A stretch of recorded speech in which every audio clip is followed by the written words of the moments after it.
नमो भगवते वासुदेवाय नमः। जया एकादशी कब है, इसकी पूजा विधि क्या है और एकादशी के नियम क्या हैं? जय Siya Ram. Welcome back to my channel. साल 2025 में जया एकादशी कब है? साल भर में कुल 24 एकादशियां आती हैं और हर एकादशी का अपना अलग महत्व है। इसमें भी माघ माह के शुक्ल पक्ष में आने वाली जया एकादशी का विशेष महत्व बताया गया है। ऐसी मान्यता है कि जया एकादशी का व्रत रखने से ब्रह्म हत्या आदि पापों का प्रायश्चित हो जाता है।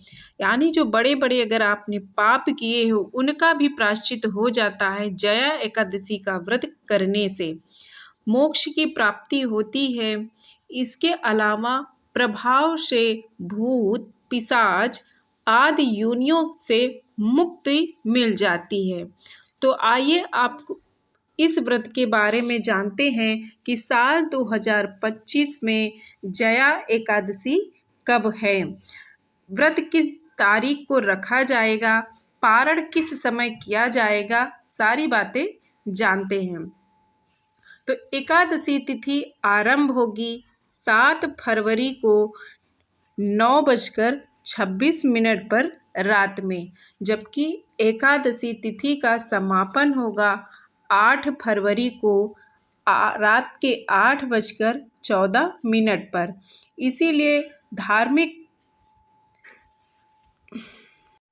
धार्मिक मान्यताओं के अनुसार उदया तिथि के कारण 8 फरवरी को जया एकादशी का व्रत रखा जाएगा और इस व्रत का पारण होगा 9 फरवरी को।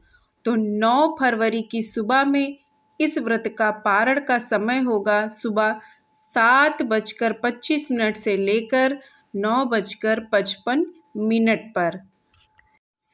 इस दिन भगवान विष्णु की व्रत रहकर विशेष रूप से पूजा अर्चना आदि की जाती है और अगले दिन दान आदि देकर इस व्रत का पारण किया जाता है।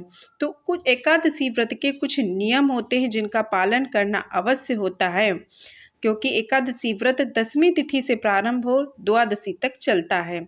तो एकादशी का व्रत जो है वो 2 तरीके से रखा जाता है। एक तो है निर्जल व्रत और दूसरा है फलाहारी या जलीय व्रत। आम तौर पर पूरी तरह से स्वस्थ व्यक्ति को ही निर्जल व्रत रखना चाहिए। सामान्य लोगों को फलाहारी या जलीय उपवास रखना चाहिए। अगर आप निर्जल व्रत नहीं रख सकते हैं तो आप फल ले सकते हैं आप पूजा पाठ वगैरह के बाद, या फिर थोड़ा बहुत कुछ ना कुछ फलाहारी या जल जरूर ले सकते हैं। इस व्रत में भगवान श्री कृष्ण की उपासना विशेष फलदायी होती है। इस व्रत में फलों और पंचामृत का भोग लगाया जाता है। इस दिन केवल जल और फल का सेवन करना उत्तम होता है। तो जो लोग व्रत रखते हैं उन्हें व्रत रखकर पूजा अर्चना करनी चाहिए। इसके अलावा अगर आप व्रत नहीं भी रख रहे हैं तब भी आप अपनी सुबह में भगवान नारायण की पूजा अवश्य करें और अपनी सामर्थ्य अनुसार दान जरूर करें। कुछ चीज़ें ऐसी हैं जो आपको एकादशी के दिन नहीं करनी चाहिए, जैसे कि चावल नहीं खाना चाहिए। चावल से बनी हुई कोई चीज़ ना खाएं, ना ही तुलसी दल तोड़ें, ना ही नाखून बाल आदि काटें।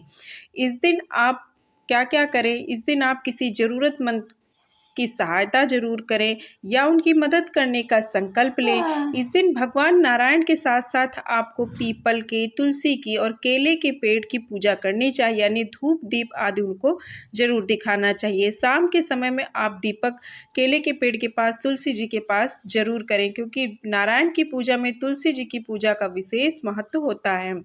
इस दिन लेकिन आप तुलसी माता को जल अर्पित ना करें। इस दिन पूरा दिन आप अपने धार्मिक कार्यों में और भगवान श्री कृष्ण में लगाए रखें। किसी से वाद विवाद ना करें, क्रोध आदि ना करें, तामसिक चीज़ों का सेवन ना करें। व्रत नहीं भी रख रहे हैं तब भी इन चीज़ों की सावधानी आपको अवश्य रखनी चाहिए। तो इस तरीके से आप व्रत रखकर पूजा पाठ दान आदि करके इस व्रत का महालाभ उठा सकते हैं।